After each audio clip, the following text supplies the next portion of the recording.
বিগত ১,৫০০ বছর ধরে আমরা ফার্স্ট রাউন্ডে আমরা হেরেই আসছিলাম।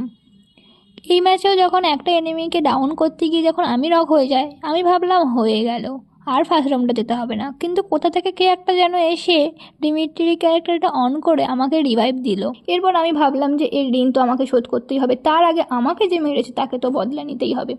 চলো এবার তুই শেষ ভাই, দেখা যাক কি হয়, ওকে আমি মারতে পারি কি না। কিন্তু আমার গুণধর ফ্রেন্ড আমার কিলটা চুরি করে নিয়েছে, দেখতেই পাচ্ছ এখানে বড় একটা চোর এসে গেছে গেমের মধ্যে। আমি ফের নক হয়ে গেছি, আমাকে আমার বন্ধু আবারও রিভাইভ দিচ্ছে। গেমের একমাত্র এই ফ্রেন্ডটাই আমাকে খুব ভালোভাবে রিভাইভ করে প্রতিটা সেকেন্ডে সেকেন্ডে।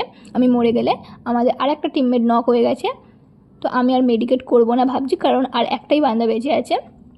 দেখা যাক কিলটা আমি নিতে পারি কিনা। এর জন্য আমি একটা বড় বোম ছুড়ে দিয়েছি, জানি না বোমটা ফাটবে কি ফাটবে না, যেহেতু আমি ছুঁড়েছি তো। ব্যাস ফাটলো, কিন্তু এনিমিটা মরলো না। তো এই বান্দাটাকে তো আমিই মারবো, আমার হাতে ওর মৃত্যু লেখা আছে। এবার তো তোকে মেরে আমি রক্ত খাবোই খাবোই। দেখো গাইজ, এই পাগল মালটা কোন অ্যাঙ্গেল দিয়ে কোথা দিয়ে কিভাবে গেমের মধ্যে ঢুকে গেছে আমি নিজেও বুঝতে পারছি না। আগের বারেও আমার কিল চুরি করলো, এইবারেও আমার কিলটা চুরি করলো। যাই হোক, ফাইনালি আমরা ফার্স্ট রাউন্ড জিতে গেলাম।